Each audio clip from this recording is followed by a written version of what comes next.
Not all evil presents itself with a menacing face. Often, it hides behind a friendly smile, a careful gesture, or even blood ties. The figure of the dangerous family member is one of the most insidious archetypes of the human psyche because it challenges the notion of safety and belonging that we associate with family. Carl Jung, in his studies of the psyche, warned about the shadows that dwell in the unconscious, and few shadows run deeper than those that form within the family structure itself. For Jung, the family is the psyche's first battlefield.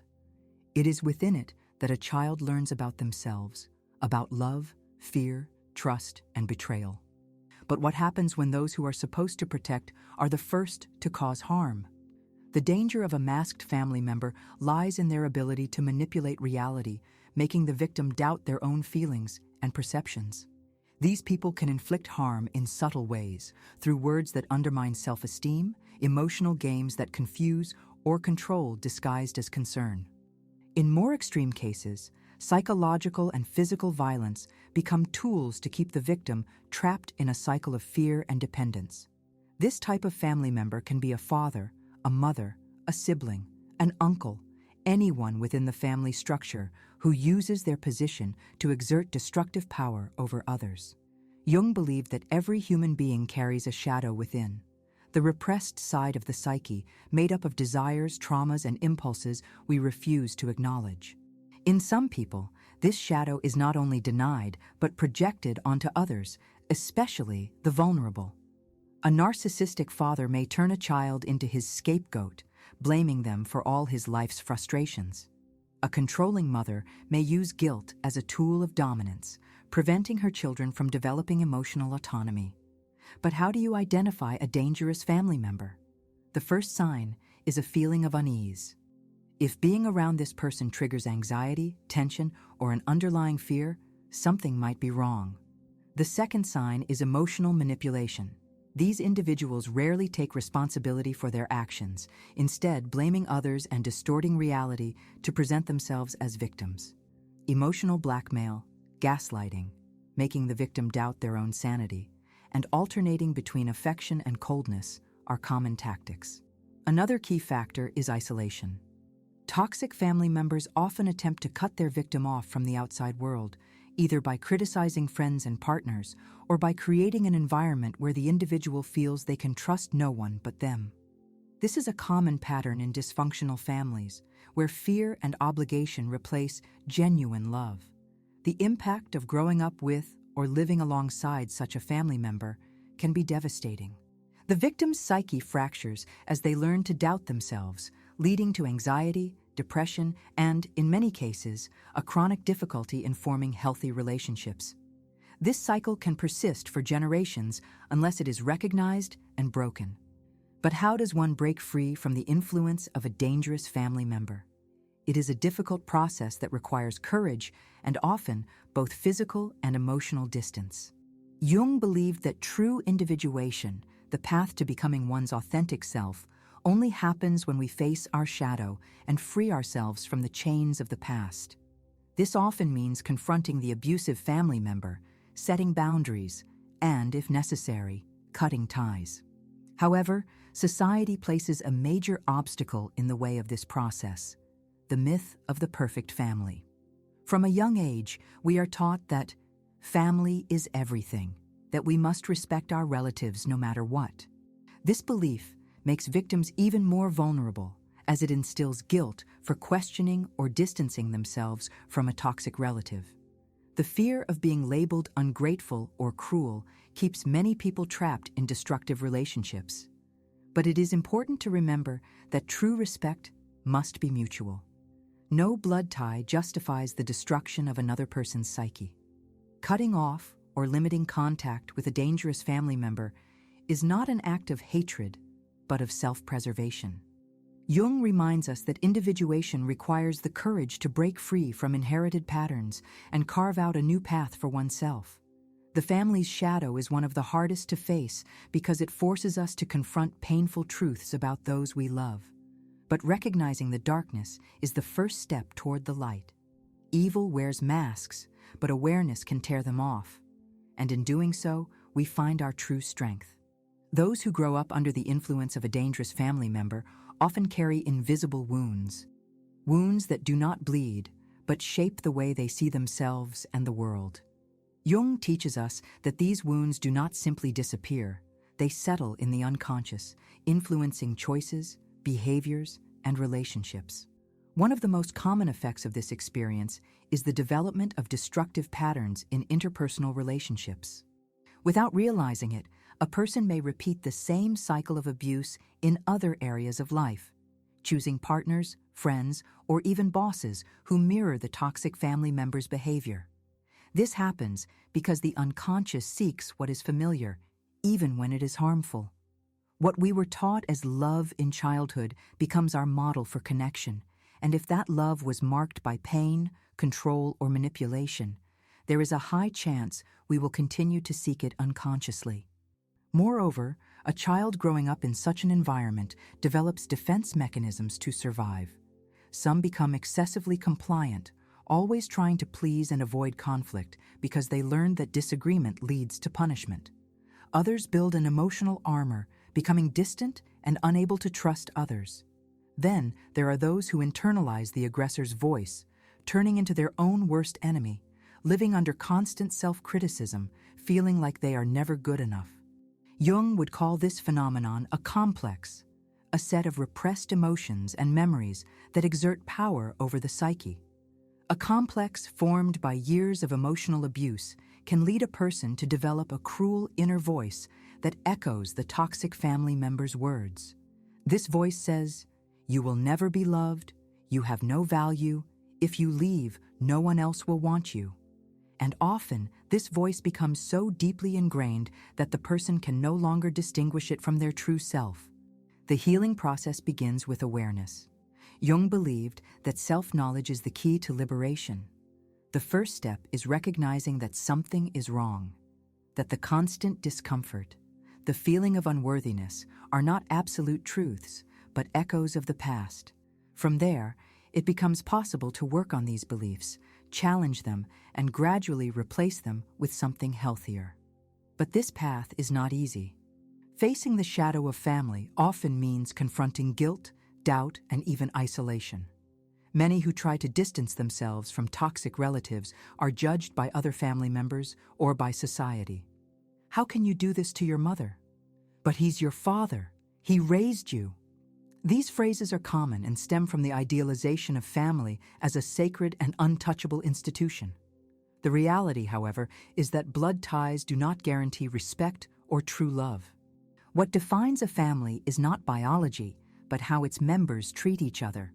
And in some cases, the only way to preserve one's mental health is to walk away, even if it means facing criticism and judgment. The journey to breaking free from the control of a dangerous family member requires courage. And that courage is born when we recognize that we have the right to our own space, our own choices, and our own well-being. Recognizing that a family member is dangerous is only the first step. The real challenge is finding ways to deal with this reality without losing yourself in the process. For Jung, individuation, the path to becoming who we truly are, requires us to face our fears and break free from imposed patterns. But how do you do that when the danger comes from within your own home? The answer begins with boundaries.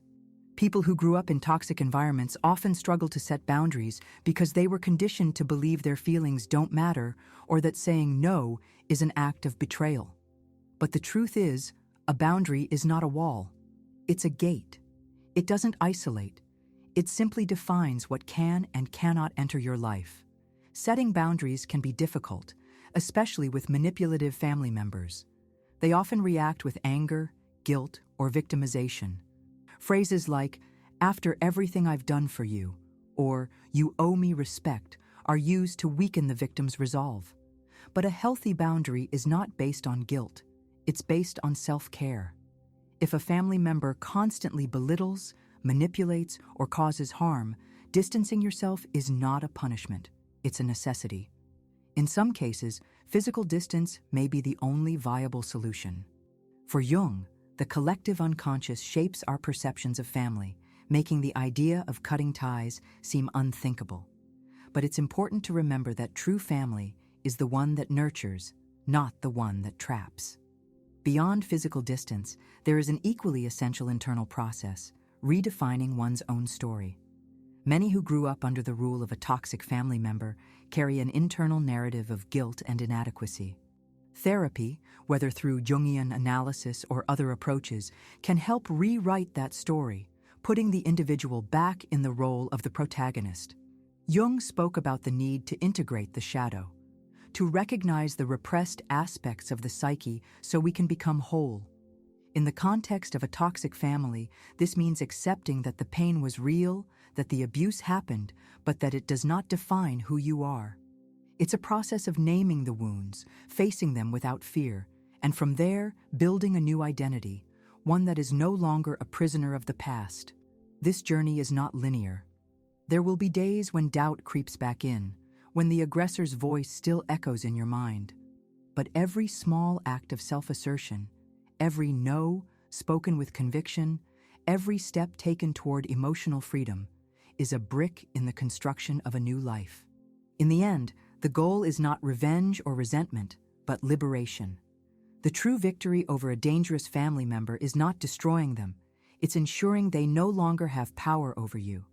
Breaking free from the influence of a dangerous family member is a process of reconstruction. The journey doesn't end with physical distance or setting boundaries.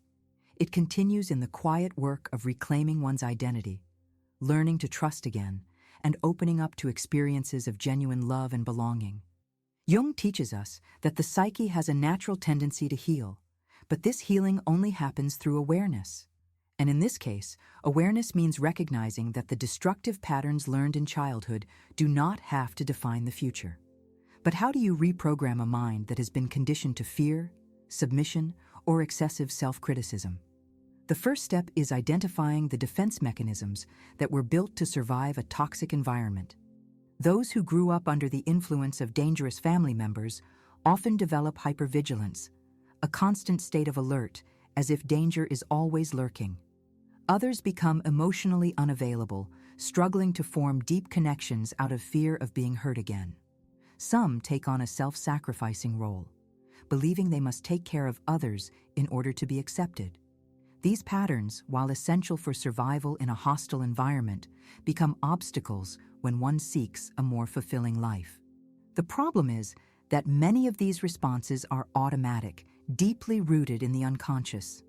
That's why healing requires emotional re-education, learning to identify personal triggers, recognizing that certain fears are not based on present reality, but on past experiences. Therapy can be a valuable tool in this journey. Jung believed that the unconscious communicates through symbols and archetypes, and a therapeutic approach can help decode these symbols, allowing a person to understand their pain on a deeper level. Recurring dreams, behavior patterns, and even physical symptoms can be clues to what still needs to be processed. Another crucial aspect is rebuilding self-esteem. When someone spends years being diminished or manipulated, they internalize a distorted view of themselves. One of the greatest challenges is replacing this internal critical voice with a more compassionate one. This can be done through daily practices, such as positive affirmations, self-reflection exercises, and most importantly, the conscious choice to surround oneself with people who reinforce one's true essence, rather than the distorted image imposed by the toxic family member. The question of forgiveness also arises in this process. There is often pressure for the victim to forgive the abuser, as if it were a requirement for healing. But Jung reminds us that true forgiveness is not a forced act. It is a state of inner liberation. Forgiving does not mean forgetting or minimizing what happened. It means freeing oneself from the emotional weight of anger and resentment.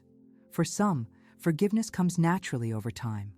For others, the priority is not to forgive, but simply to move forward.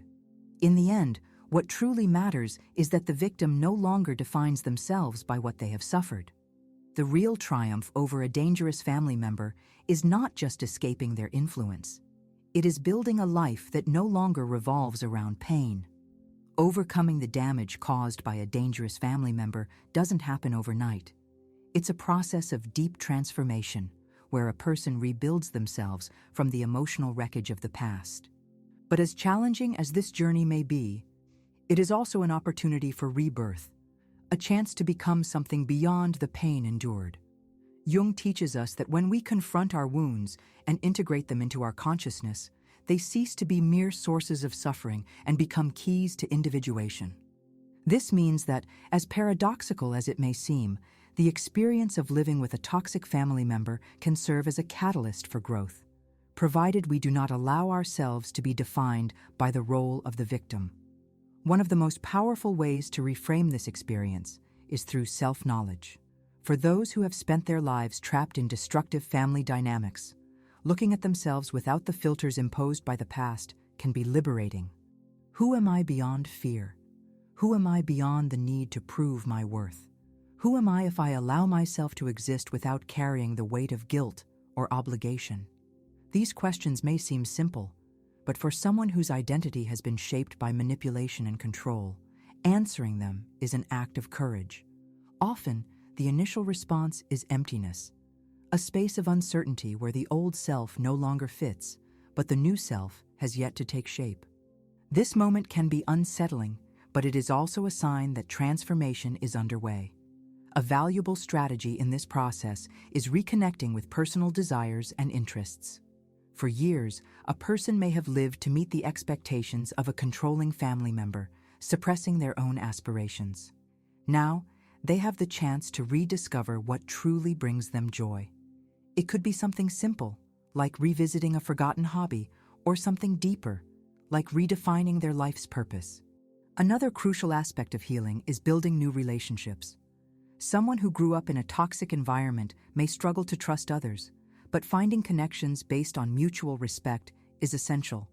Friends, mentors, partners, and even communities can play a key role in creating a new sense of belonging. After all, if one's biological family was a source of pain, that does not mean they are destined for loneliness. Jung spoke of the hero archetype, the journey of someone who faces challenges, plunges into the depths of their own soul, and returns transformed. In a way, anyone who escapes the grip of a dangerous family member is living their own heroic journey. But the true ending of this story is not just escaping the past, it's creating a new future. When someone breaks free from toxic patterns and chooses a different path, they are not only liberating themselves, but also ending a cycle of pain that could have been passed on to future generations. This is the greatest act of courage, transforming suffering into wisdom and darkness into light. In the end, evil may wear masks, but the truth always finds a way to emerge. And when it does, freedom stops being a distant dream. It becomes a tangible reality, built day by those who dare to claim their right to exist fully. If this content resonated with you, if you've been through something similar, or if you know someone who could benefit from these reflections, leave a comment below. Share your experience. Your voice could help others see the truth behind the masks. And if you want more content like this, subscribe to the channel and turn on notifications so you don't miss any updates. Together, we can bring more awareness to these topics and create a space for growth and dialogue. Your support makes all the difference.